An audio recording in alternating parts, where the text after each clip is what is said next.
Bonjour à tous. Nous, on va discuter de ce qui se passe en Iran, puisque les États-Unis semblent changer de stratégie. Donald Trump serait prêt à une guerre longue et ça change la donne à plusieurs titres, notamment sur le pétrole. Les courbes s'affolent.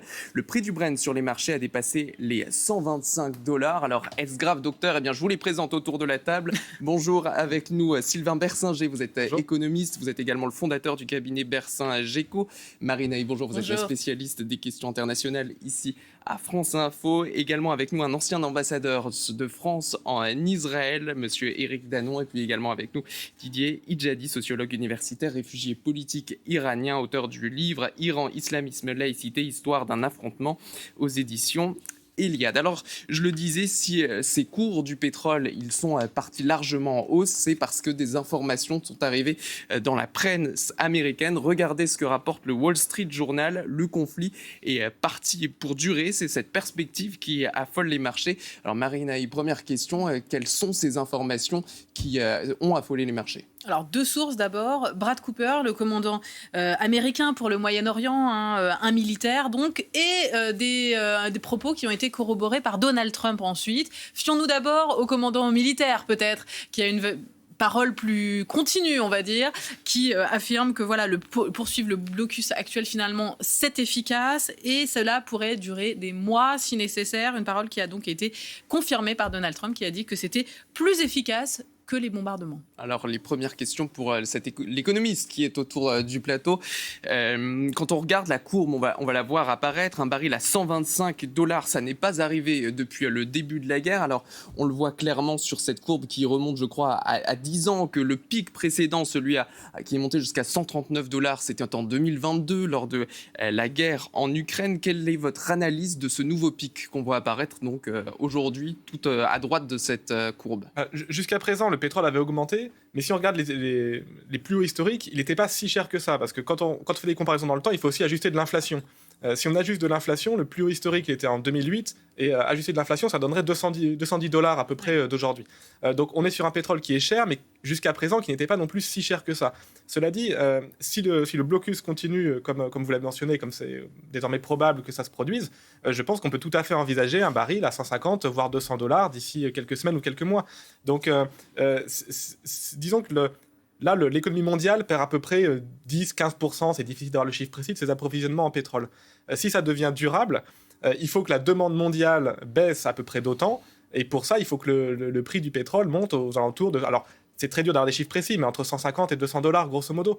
Donc, en fait, si le blocus continue, je pense que sur le prix du pétrole, on n'a pas encore tout vu. Et si on a un prix qui va jusqu'à $200, comme vous le dites, là, on passe dans l'inconnu. C'est quoi les conséquences concrètes pour nous ? On passe clairement dans une situation probablement de récession.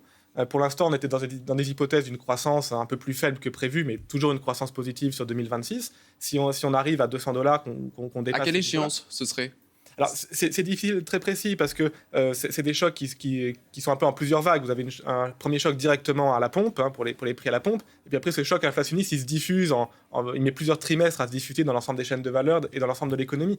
Mais oui, si on atteint les $200, par exemple, dans l'été, on aura une inflation qui retrouvera à peu près les niveaux de 2022, 6, 7, 8%, et je pense que sur l'année 2026, on sera en récession. Je dis on, mais pas que la France, ce sera une grande partie du monde. Donc, on peut pas... Quand on a ces propos d'un blocage qui peut durer encore plusieurs mois sur Hormuz, on ne peut pas exclure vraiment une grave crise économique, même à l'échelle mondiale, parce que pour l'instant, on était sur un scénario de ralentissement.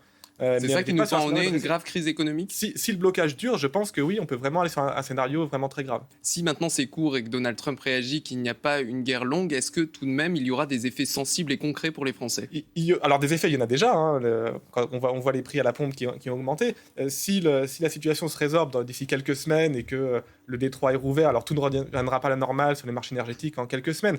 Mais si on est sur un scénario d'une guerre, d'une crise qui s'arrête dans les semaines à venir, il y aura un choc qui sera très limité. Là, l'inflation, les derniers chiffres en France était 2,2%, donc ça a monté, mais enfin, c'est quand même pas très élevé. Donc, si la situation se résorbe, on sera sur un impact macroéconomique qui sera de l'épaisseur du trait, grosso modo, sur l'ensemble de l'année. Mais malheureusement, au vu des dernières déclarations, c'est peut-être pas le scénario le plus probable. Le scénario le plus probable, effectivement, une guerre plus longue. Vous parlez d'un prix du baril qui pourrait aller jusqu'à $200-300. Ça donnerait quoi comme prix concrètement à la pompe ?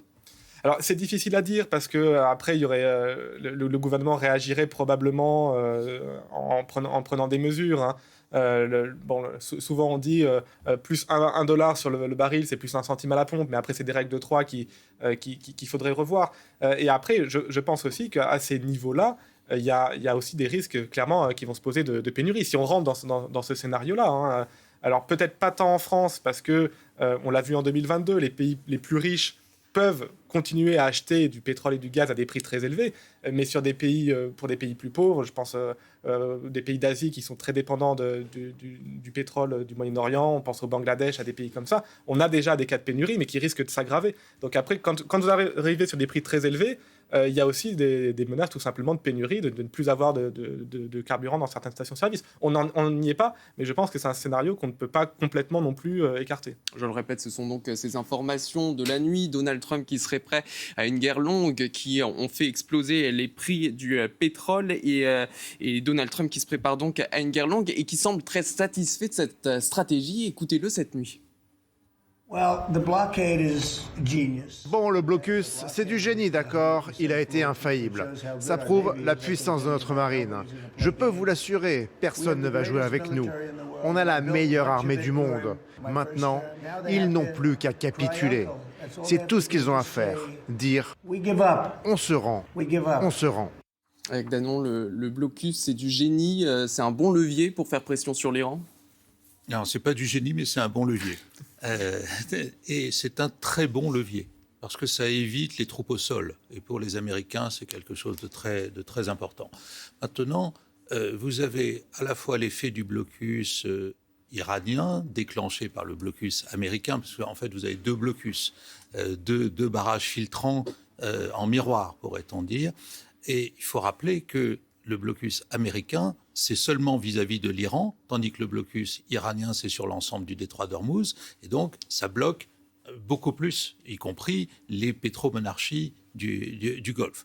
Bon, après, vers quoi est-ce qu'on va ? Je pense qu'il y a une stratégie de la tension de la part de Donald Trump, parce qu'il a des échéances où il veut arriver un petit peu en force, et y compris le 15 mai prochain, lorsqu'il va voir le président Xi Jinping. Et pour lui, c'est important d'être en position de force. Parce que, c'est quoi la position de force ? C'est pas l'affaire des prix. C'est la stratégie de contrôle des flux pétroliers dans le monde progressivement. Donc, Donald Trump, les États-Unis commencent à maîtriser ce qui sort du Venezuela. Ils contrôlent une bonne partie du canal de Panama. Ils ont fait des accords stratégiques très importants concernant Malaga, par où passent 80% des exportations chinoises.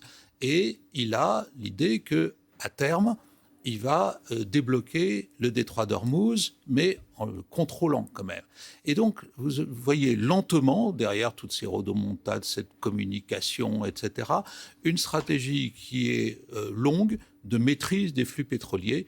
Il va s'en rapprocher lentement mais sûrement. En attendant, c'est le consommateur, je dirais le consommateur du monde entier qui va payer tout ça. Toujours sur les effets du blocus et Donald Trump qui s'en félicite. Regardez ce qu'il a déclaré auprès du site américain Axios. Le blocus est, je cite, plus efficace que les bombardements. Ils étouffent comme des porcs farcis et ça va empirer pour eux.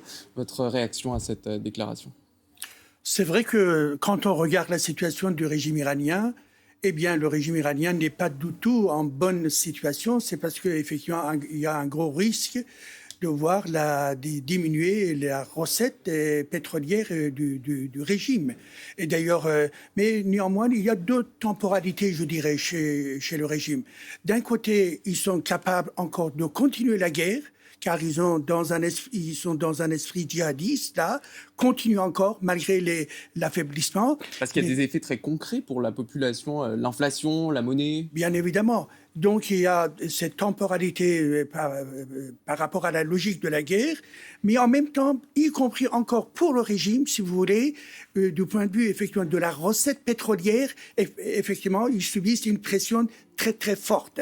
Mais du point de vue de la population, véritablement, effectivement, la population est en souffrance. L'inflation, le prix, par exemple, le prix d'un médicament a été multiplié par 3. Ou, par exemple, le loyer s'est augmenté d'une manière considérable. Si vous avez 200 € par mois, 120 € va vers le loyer, si vous voulez là. Donc, effectivement, tout devient très, très cher. Et d'une part, et d'autre part, le chômage et l'inflation, tout cela crée une pression très, très importante.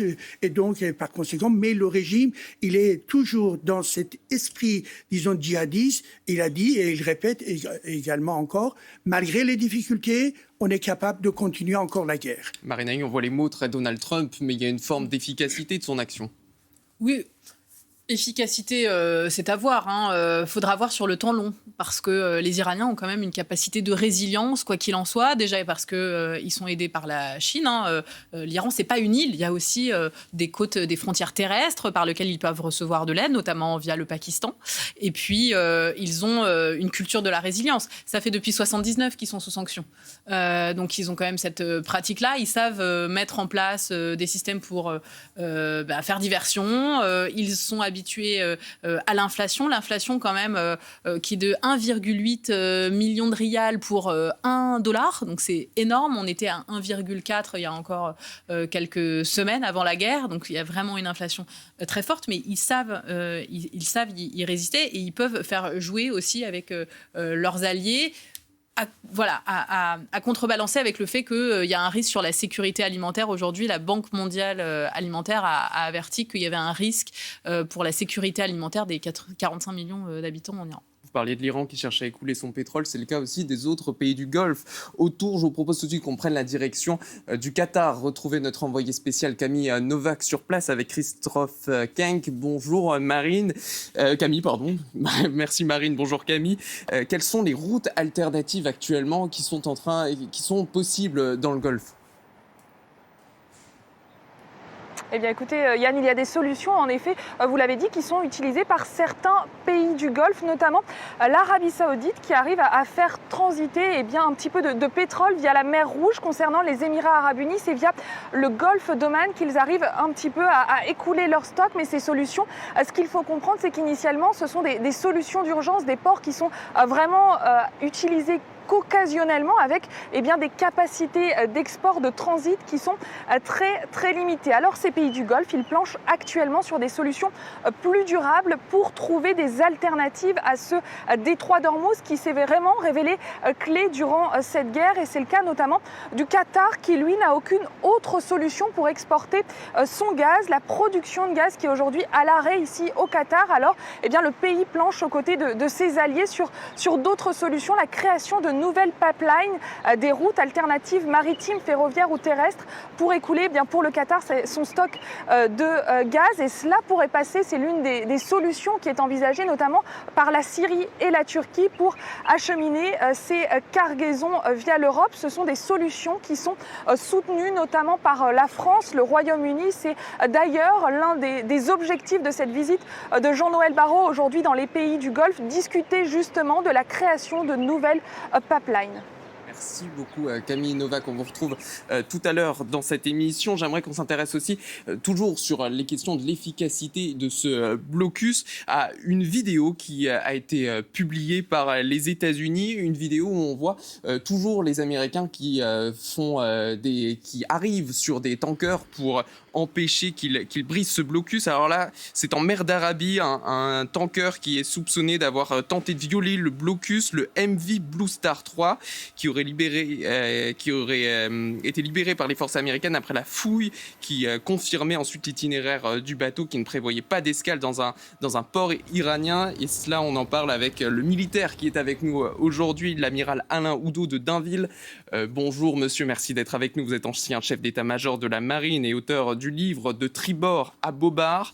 Un commentaire sur cette vidéo qu'on vient de regarder. Ce sont certes des images qui sont publiées par les États-Unis pour montrer toujours que leur action est efficace. Et ils ont publié ces chiffres. Au total, 42 bateaux interceptés à ce jour alors qu'ils tentaient de violer le blocus américain et 41 tankers qui ne peuvent toujours pas quitter l'Iran. Est-ce que ce blocus est toujours efficace ? Certainement, et d'ailleurs c'est la raison pour laquelle il y a du côté iranien la volonté de reprendre les négociations.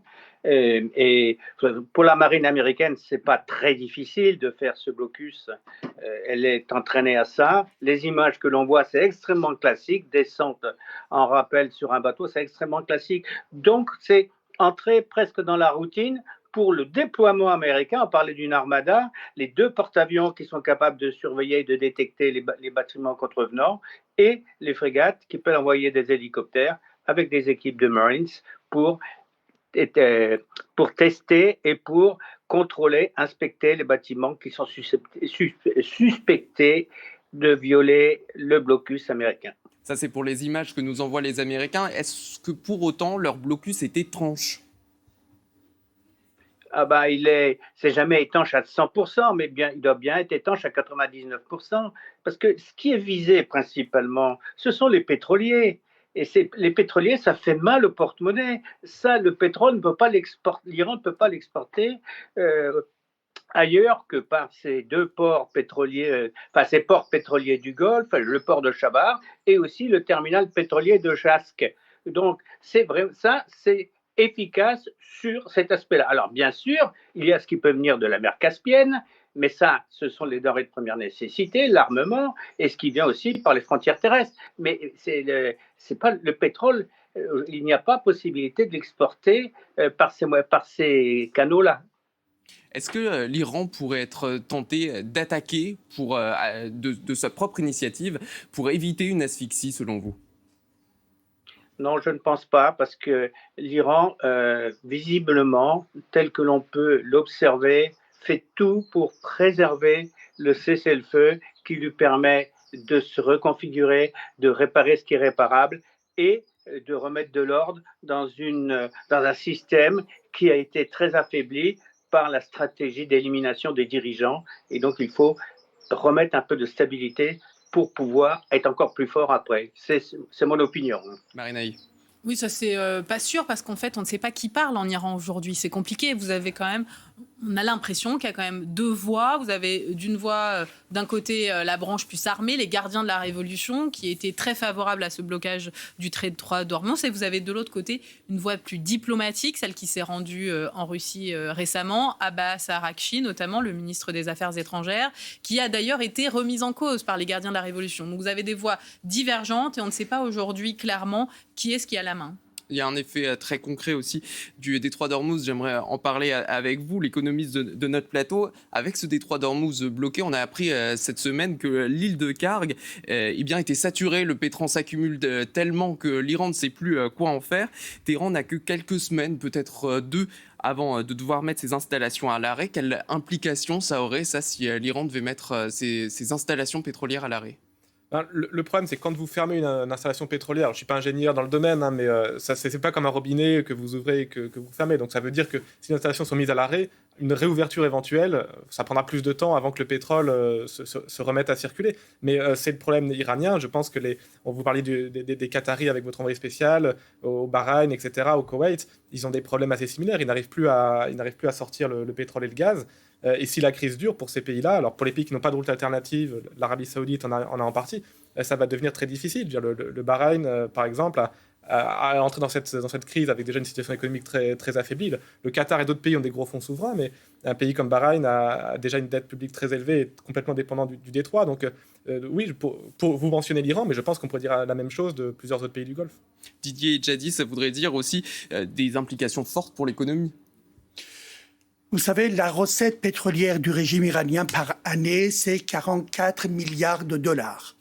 Donc cela va essentiellement vers les activités d'enrichissement de l'uranium, l'activité militaire, mais également le soutien vis-à-vis donc de l'ensemble de ces organisations islamistes terroristes au Moyen-Orient. Là, très peu de la rente pétrolière qui rentre effectivement dans la vie de tous les jours, si vous voulez là. Essentiellement, c'était le choix de Khamenei qui a décidé ainsi là. Mais néanmoins, ce qui est important pour le régime aujourd'hui, si vous voulez, le régime concernant les employés de l'État a diminué effectivement, a supprimé les primes. 1, 2, ils ne payent pas, ils ne peuvent plus payer les gens, disons, de leur salaire intégral. Et donc, par exemple, ils payent une partie. Donc, cela met en évidence la difficulté du régime pour pouvoir effectivement avoir de l'argent afin qu'il y ait effectivement le bon fonctionnement donc de son système. Mais néanmoins, également, récemment, c'est-à-dire avant-hier, le régime a organisé une réunion stratégique, car ils ont discuté pendant cette réunion-là d'un risque éventuel de la révolte donc des Iraniens dans les rues à nouveau là. Certains parlent également de la révolte du pain également là. Et donc la situation est complètement bloquée, mais néanmoins les trois groupes qui sont au pouvoir là, ça a été évoqué par Marie, si vous voulez, il y a le groupe des gardiens de la révolution qui veulent la continuité de la guerre. 2, il y a le groupe donc des idéologues et ils contrôlent les moyens de communication et les médias. Et 3e, c'est le groupe effectivement qui est pour la négociation.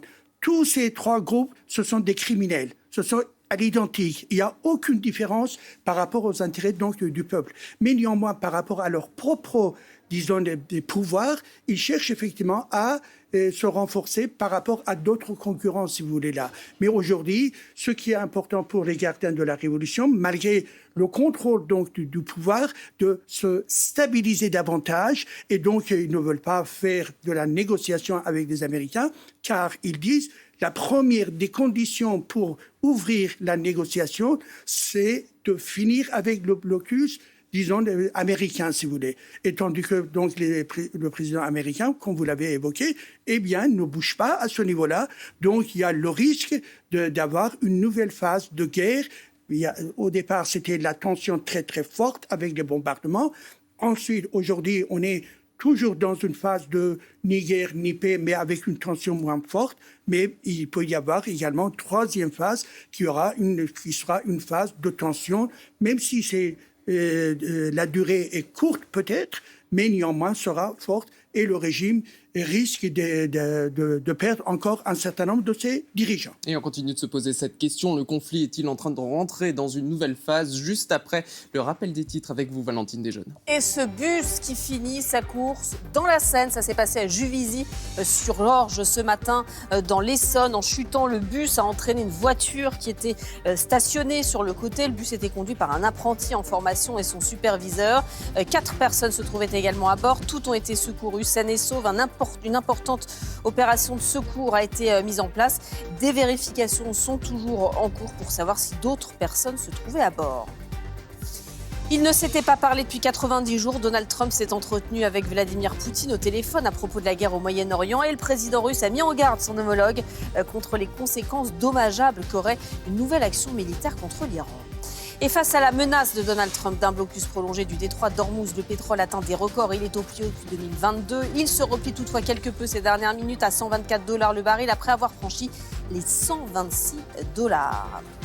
L'attaque d'hier à Londres a été revendiquée par un groupe islamique lié à l'Iran, groupe qui a déjà revendiqué plusieurs autres incidents antisémites ces dernières semaines dans la capitale britannique. Hier, 2 hommes de confession juive ont été blessés à coups de couteau. Le suspect est un homme de 45 ans, britannique, né en Somalie, connu pour des faits de violence graves. Il souffrirait de troubles mentaux. Il est toujours en garde à vue. Et puis la gare de Lyon à Paris fermée pour tout le week-end du 1er mai à cause de travaux pour moderniser le réseau. Les voyageurs ont été prévenus. Attention tout de même avant de partir, les départs et les arrivées se feront toutefois d'autres gares. La gare Montparnasse, gare de l'Est, Roissy ou encore Marne-la-Vallée.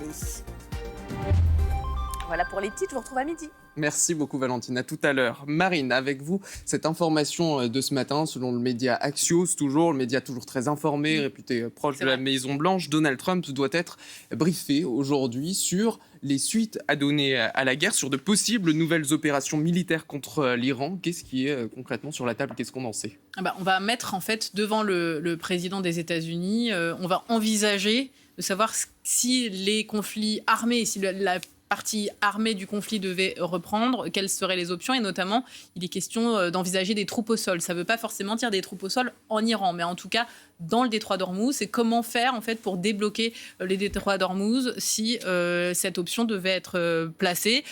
On n'en sait pas plus. On sait qu'au tout début de la guerre, il y avait 2500 soldats qui étaient partis des États-Unis pour rejoindre ce conflit. Il était question aussi de déplacer 2500 soldats qui étaient en Asie, autour du Japon et de la Corée du Sud, et de les ramener dans la région pour pouvoir être opérationnels sur ce terrain.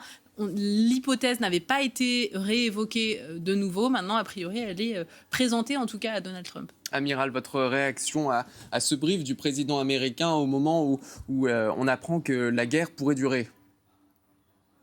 D'abord, ça sera forcément confidentiel parce que les militaires américains ne vont pas étaler au grand jour leur plan. La guerre peut durer, ça veut dire que le blocus peut durer pour être efficace. Ça, c'est la première analyse. Et d'ailleurs, tous les exemples historiques de la Deuxième Guerre mondiale, blocus contre le Japon, l'Allemagne, ça a duré de 1 à 2 ans. Et ça, c'est la première chose. Ensuite, mettre des troupes au sol, ça serait vraisemblablement pour clarifier, pour stabiliser, pour rouvrir, pour défaire le blocage du détroit d'Ormuz. Il y a un précédent historique, ce sont les Dardanelles. Ça n'a pas été une grande réussite.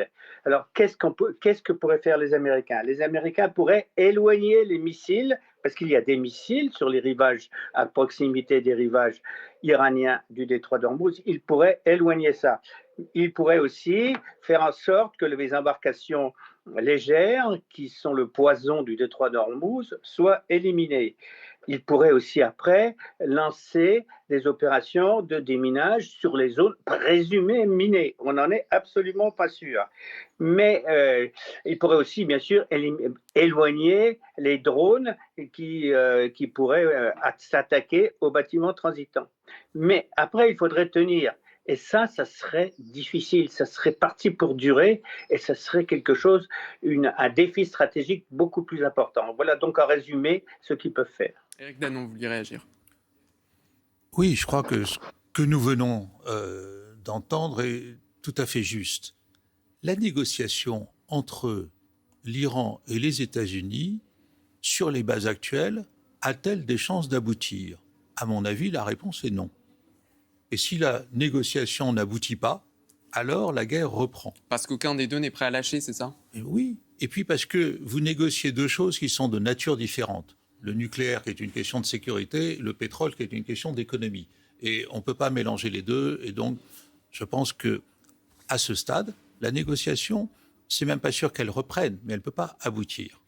À partir de là, vous ne pouvez pas avoir du ni guerre ni paix trop longtemps parce que Trump n'y a pas intérêt et au fond les Iraniens non plus. Donc, ma conviction personnelle, c'est que la guerre va reprendre. Et les termes de l'amiral sont, à mon avis, très justes. À savoir que pour que Trump ait quelque part l'appui de beaucoup de puissances qui disent « ça suffit, il faut débloquer le détroit d'Ormuz ». Militairement, il a tout intérêt à faire en sorte que l'Iran n'arrive plus à menacer les bateaux. Donc il faut taper sur ces vedettes rapides, ces missiles qui sont en bord du détroit, ce genre de choses. Donc ça me paraît assez juste. On s'oriente lentement mais sûrement vers une reprise des hostilités militaires pour une troisième vague. Et dans cette troisième vague, pour que l'opinion publique internationale l'accepte au niveau général, pourrait-on dire, eh bien, il faut qu'elle soit centrée sur le déblocage du détroit. Et pourtant, pas sur autre chose. Les Russes ont été très clairs, ils ne souhaitent pas qu'il y ait de reprise des frappes. Comment est-ce que vous analysez? Il y a eu une conversation hier entre Donald Trump et Vladimir Poutine, à l'issue de laquelle le Kremlin a fait une communication, et ils disent qu'ils ne veulent pas que les États-Unis reprennent les attaques. Est-ce que c'est une menace à prendre en compte? Non, ça ne sert à rien. C'est important pour la Russie de se positionner comme la Chine vers la paix, bien entendu, non-guerre, enfin, pour qu'il n'y ait pas de reprise de la guerre. Mais ce qui intéresse les Russes, ce n'est pas l'affaire du pétrole, c'est l'affaire du nucléaire. Pour se positionner un jour dans la récupération, le traitement des 450 kilos, etc. D'être dans le deal nucléaire. Pour ce qui est du pétrole, la situation les arrange actuellement. le prix du baril qui monte, c'est autant de recettes pour Moscou qui, grâce à cela, peut mieux financer la guerre en Ukraine. Bon, ce n'est pas un souci. Et simplement, ça positionne Poutine, comme Xi Jinping, du côté de la paix, le cessez-le-feu, il faut qu'on s'arrange, il faut qu'on négocie. Mais ça ne pèse en rien sur la géostratégie actuelle. Donc Donald Trump peut-être se questionne-t-il actuellement, faut-il ou non reprendre les frappes? Mais il y a la question aussi, en a-t-il les moyens? Étant donné le coût, le Pentagone a fourni sa première estimation publique hier du coût de la guerre jusqu'à 25 milliards de dollars. Le ministre... C'est pas très cher. C'est pas très cher, vous dites? Mais non, c'est pas très cher par rapport à une guerre de ce type. Vous êtes en train d'assister à la remise en cause de l'ordre international économique, de l'architecture mondiale, pour aller vers une nouvelle architecture mondiale. Mais il faut le justifier, ça, devant les Américains, d'autant qu'ils demandent pour 2027 une augmentation du budget de la défense de 40%. Je crois, attendez, je le retrouve, 40%. Bien sûr. Donc c'est un pari, comme toujours avec les guerres, pourrait-on dire. Il faut que ça marche au bout du compte. Mais lui, son échéance, c'est d'abord le 15 mai, le rapport de force avec Xi Jinping. Le 4 juillet, le 250e anniversaire des États-Unis, il faut qu'ils présentent quelque chose de positif. Et évidemment, les élections de mi-mandat, où il faudra qu'il y ait la paix. Parce que s'il se présente en guerre devant sa base MAGA, il a toutes les chances de perdre, évidemment, les élections de novembre. Mais en attendant, non, 25 milliards, quand vous regardez ce qui se passe dans le monde autour de l'IA, autour des grandes manœuvres boursières, etc. Non, ce n'est pas une guerre qui est très chère. Et là, elle devient moins chère pour Trump s'il ne tire pas, et c'est simplement, il bloque. Bon, ce sont des opérations classiques. Maintenant, si la guerre reprend, alors vous allez sans doute avoir un coût supplémentaire de la guerre, mais pas dans des proportions telles que les États-Unis ne puissent pas l'assumer. Ce qui est plus difficile à assumer, ce n'est pas le coût financier, c'est la production d'armements, de munitions. Et ça, c'est plus compliqué. C'est la question que je voulais poser à l'amiral précisément, puisque on a vu du coup qu'ils auraient les capacités en termes d'argent, mais l'ont-ils en termes de moyens militaires? Puisqu'on a appris également que l'USS Ford entamerait un retour au bercail. Il a besoin d'être réparé après avoir passé plus de 10 mois en guerre. Ce sont des milliers de soldats qui étaient sur place. 10 mois, c'est beaucoup. C'est normal qu'il y ait une relève à ce moment-là, ou il faut y lire autre chose? Ah non, c'est tout à fait normal, hein, parce que c'est très long, d'autant plus que ce porte-avions a toujours été en opération. Hein. Il a commencé au Venezuela, et puis il est arrivé en Méditerranée orientale pour ses opérations avec un passage en mer Rouge. C'est tout à fait normal qu'il rentre. Bon, la France a une exception parce que le porte-avions Clemenceau est resté 13 mois au large du détroit d'Ormuz entre 1987 et 1988. Mais c'était une autre époque où on tolérait des absences beaucoup plus longues. Et si la marine américaine veut pouvoir recruter, il faut qu'elle offre à ses équipages de navires des conditions de vie décentes. Donc c'est tout à fait normal qu'ils rentrent. Je voudrais dire un mot sur le surcoût aussi. Oui, moi je partage totalement l'avis de monsieur l'ambassadeur. C'est pas très cher. Si on compare avec la guerre en Irak, c'était en milliards en milliers de milliards de dollars. En Afghanistan, la même chose. Et là, le véritable coût, il est humain. 3375 morts, il ne faut pas l'oublier. Et ça, c'est quelque chose que l'on ne peut pas chiffrer dans les budgets. Est-ce que Donald Trump il est en train d'user son outil militaire pour autant? Alors, effectivement, je n'ai pas répondu sur l'affaire de la fabrication des missiles, des systèmes d'armes à longue durée de fabrication, parce que les obus, c'est assez rapide. Mais les missiles, et en particulier les missiles Tomahawk, ça dépend beaucoup des commandes à l'export, de la chaîne d'approvisionnement, de la chaîne de fourniture. Est-ce qu'il y avait des commandes? Donc ces commandes, on peut les détourner de leur destinataire pour les envoyer dans les soutes des navires américains. Donc ça dépend beaucoup de ça. Et ça, je ne peux pas répondre, je n'ai pas les éléments pour juger. Mais en tout état de cause, vous avez dit, vous avez parlé de milliers de morts américains? Non. Les morts, c'est global. Il y a 13 morts américains. C'est ça. Les morts, c'est global. Il y a 3375 morts aujourd'hui, depuis le début de cette guerre. Marina, vous vouliez réagir? Oui, moi je voulais réagir sur la poursuite, sur l'éventualité d'une reprise des hostilités. Je ne suis pas sûre que Donald Trump choisisse cette option-là, parce que s'il reprend les hostilités, on ne sait pas combien de temps ça va durer. Et pas sûr qu'il soit en paix au moment de faire le 250e anniversaire, au moment des midterms. Et ça peut lui coûter très cher sur le bilan interne. En revanche, un conflit larvé, comme les États-Unis l'ont déjà vécu sur plusieurs terrains. Je veux dire, en Afghanistan, ça a duré très longtemps.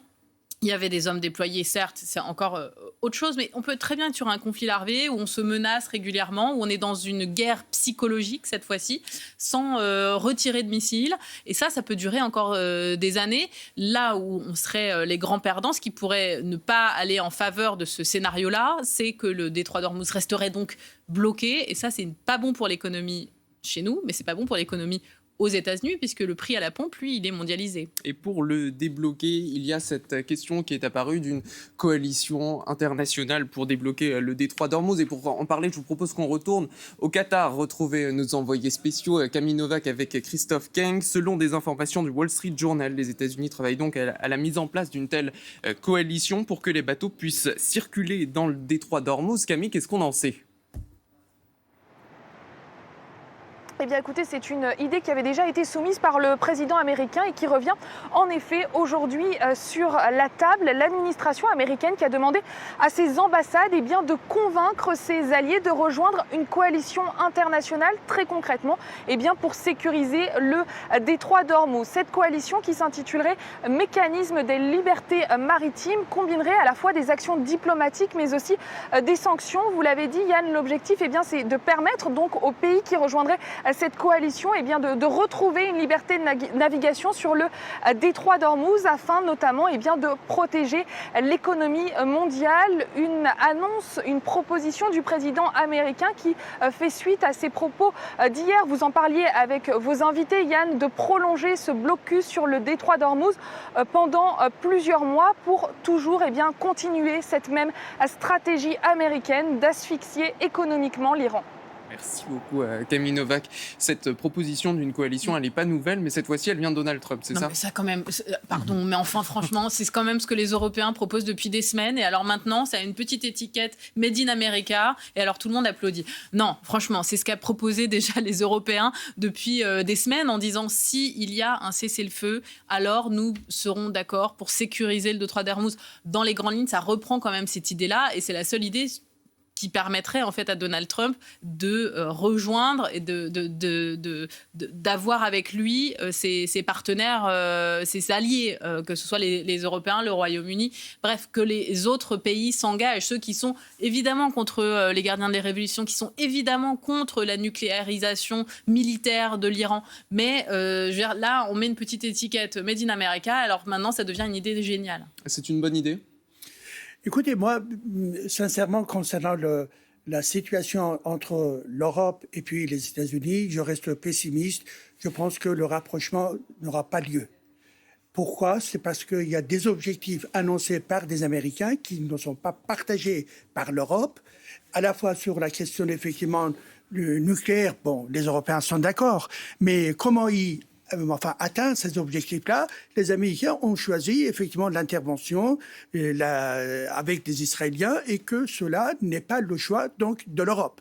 Et en même temps, il y a d'autres phénomènes qui les empêchent effectivement dans ce contexte d'aujourd'hui. Et c'est dommage. Dommage.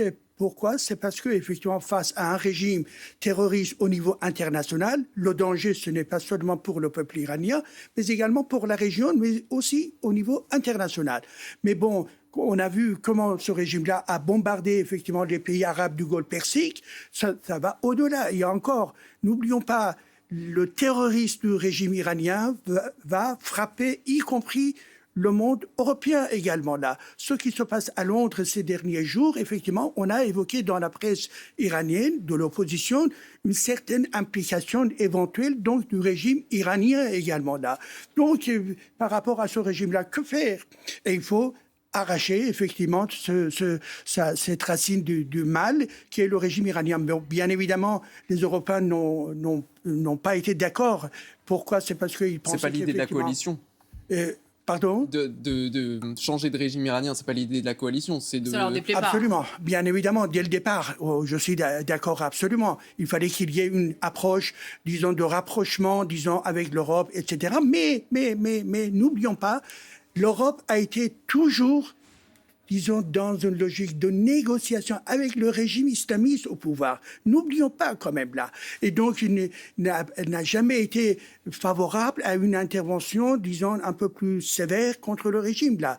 Même si on prend en considération, par exemple, l'Europe a mis 3 années pour reconnaître les pastorants, les gardiens de la Révolution, comme une organisation terroriste, pour le mettre sur la liste là. Et encore aujourd'hui, on s'interroge. Eh bien, OK, on a reconnu comme une organisation terroriste, mais quelles sont les implications pour nous ? Et ces gens-là, ils sont en train de circuler. Leur investissement à droite à gauche, que ce soit à Londres, mais également en Allemagne, ça continue encore là. On vient de voir qu'effectivement, j'ai eu cette information ce matin. Donc, un ex-gardien de la Révolution qui a accompagné la démarche des sportifs au Canada a été empêché et il a été obligé de retourner vers l'Iran. Là, ça, c'est une bonne approche. Tandis qu'en Europe, malheureusement, on est dans une démarche de négociation pas toujours efficace, car le régime iranien a toujours triché, a toujours trompé effectivement le monde occidental, et c'est pour cela effectivement l'approche américaine, c'est encore, je dirais, plus réaliste malgré tous les risques par rapport à ce qui a été envisagé par l'Europe. Éric Danon sur la coalition. 2 choses. D'abord, effectivement, c'est plutôt... Nous sommes dans une Europe qui est plutôt hostile à la guerre et favorable à la négociation.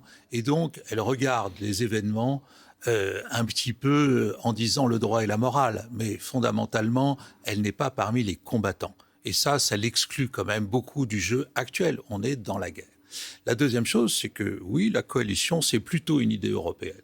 Depuis le début, récupérée par Donald Trump maintenant, parce qu'il a un petit peu besoin d'avoir des alliés dans cette affaire. Mais elle porte en elle-même un petit paradoxe. Sécuriser le détroit d'Ormuz suppose qu'il ne soit pas sécure, ce qui veut dire que le conflit n'est pas terminé. Soit vous avez un cessez-le-feu qui fait que les termes du cessez-le-feu, c'est que l'Iran ne menace plus. Et du coup, il n'y a plus besoin de sécuriser. Bateau qui passe. Ou bien vous avez un cessez-le-feu actif, c'est-à-dire avec un Iran toujours menaçant. Et à ce moment-là, vous aurez toutes les compagnies d'assurance qui vont dire non, on ne laisse pas passer les bateaux ou ce genre de choses. Marginalement, il suffit qu'il y ait une menace iranienne pour que les bateaux n'osent plus passer. Donc, quand on dit sécuriser le détroit d'Ormuz, il faut bien voir qu'il y a une dimension militaire, mais qu'il y a surtout une dimension politique, de façon à ce que les Iraniens ne soient pas tentés de revenir à la charge. Et les Européens très prudents disent on va sécuriser le détroit d'Ormuz, en gros, une fois que le conflit est terminé. C'est là c'est toute la proposition. Hein. C'est toute la proposition. C'est une proposition post-conflit. Puisque ça ne sert plus à rien de sécuriser quand il n'y a plus de guerre. C'est ça, c'est déjà vu là ailleurs. est le paradoxe ou la contradiction interne à la proposition. Ce ne serait pas nouveau. On l'a vu sur plein d'autres terrains de guerre. Les Européens proposent de la même manière de faire une force de maintien de paix en Ukraine, avec éventuellement des troupes au sol. Ça, c'est en discussion. Les partenaires européens ne sont pas d'accord. Et ça, c'est dans le cadre d'un post-conflit. On le voit au Liban avec la finule, où on est sur une présence armée, certes, mais ça a quand même marché pendant plusieurs années. Il y avait une présence armée des casques bleus post-conflit. Ce ne serait pas nouveau, ce ne serait pas une nouveauté. Non, ça permet de continuer à assurer que le conflit soit terminé. J'aimerais entendre l'avis de notre amiral, justement, sur ce sujet. Sur la coalition ? Exactement. Alors la coalition, il ne faut pas oublier que le détroit d'Ormuz est partagée entre 2 eaux territoriales. Celle d'Iran, qui bloque, qui fait son blocage, et de l'autre côté, vous avez Oman. Et Oman a été approché dernièrement, il y a 2-3 jours, par le ministre des Affaires étrangères iranien, et qui a essayé de les entraîner dans son blocage. Et Oman a refusé. Et donc je crois qu'une des clés d'une coalition passe par les États du Conseil de coopération du Golfe, et en particulier avec Oman en tête, parce que le trafic normal dans le détroit d'Ormuz passe par les eaux territoriales omanaises. Et donc l'Iran ne devrait pas avoir de pouvoir avoir des actions guerrières dans les eaux territoriales omanaises. Alors après, qui et vient, quelle forme ça, ça prendrait c'est aux militairement? diplomates de le dire. Pardon? Quelle forme ça pourrait prendre militairement une telle coalition? Une coalition, c'est pour... je crois qu'aujourd'hui, les conditions ne sont pas réunies. Je crois qu'il faut avoir quand même desserrer la pression sur la situation dans ce détroit pour que l'on puisse envisager d'abord un déminage à partir de terre avec des drones, mais tout ça, ça pourrait ne se faire qu'à partir d'Oman. Et pour ça, il faut qu'Oman soit dans la boucle. Et après, bien sûr, on peut envisager des escortes. Mais pour ça, il faut quand même que la situation soit moins agressive qu'aujourd'hui. Une dernière question sur l'intérêt de la France. Et est-ce que la France doit s'impliquer davantage, puisqu'on voit bien que nos intérêts directs sont menacés, le prix de l'essence qui augmente. Pour l'instant, on n'a pas le sentiment d'être énormément impliqué. Est-ce que la France ne devrait pas agir tout simplement pour protéger ses intérêts? C'est très difficile parce que la guerre lui échappe, mais vous avez une attitude française depuis quelques mois qui consiste à affirmer une fidélité aux alliés. Ce qui veut dire, par exemple, aider les Émirats arabes unis lorsqu'ils sont en difficulté, aider le Liban quand il est en difficulté, ce genre de choses. Nous ne sommes pas dans la guerre et la paix au sens où nous ne sommes pas là lorsque les armes parlent, sauf en défensif aux Émirats arabes unis pour aider les Émirats arabes unis contre les missiles qui leur tombent dessus. Mais en dehors de ça, il n'y a pas grand-chose à faire pour nous. Et aucun bateau français ne va arriver avant que la situation ne soit stabilisée sur le terrain. Et c'est là-dessus d'ailleurs que c'est de cela, entre autres, que le ministre des Affaires étrangères va parler cet après-midi et demain dans les pays du Golfe. Et pendant ce temps, ajoutant quand même rapidement, quelque chose, oui, c'est à terme la question du départ des Émirats arabes unis de l'OPEP.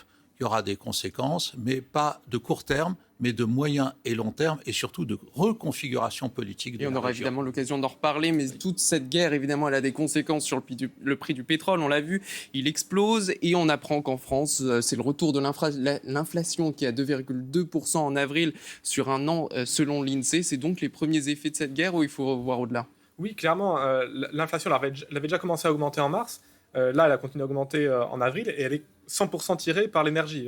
Les autres postes n'ont pas augmenté ou sont globalement stables. L'alimentaire, les biens manufacturiers, les services sont globalement stables, ce qui est normal parce qu'en fait, l'inflation énergétique, elle met du temps à se diffuser dans toutes les chaînes de valeur. Donc là, oui, clairement, on est sur... Alors, c'est encore un petit choc parce que 2,2% d'inflation, c'est pas encore très élevé. Mais oui, on commence à voir ce bourgeonnement d'inflation dans les chiffres de l'INSEE. Elle était de combien au moment du conflit en Ukraine? Alors, elle était montée jusqu'à autour de 6 à peu près. Mais il y avait eu à l'époque beaucoup de boucliers tarifaires aussi qui avaient coûté très cher d'ailleurs. Si on regarde, on n'aurait plus les moyens de mettre en place aujourd'hui. On n'aurait probablement plus les moyens de mettre en place aujourd'hui. Si on regarde nos voisins européens qui n'avaient pas mis en place tous ces boucliers tarifaires, l'inflation était montée plutôt à 9-10. Donc on est encore nettement en dessous. Mais voilà, si le blocage continue et si le prix du pétrole continue à s'envoler, on peut retrouver des situations assez comparables. Merci beaucoup à tous les 5.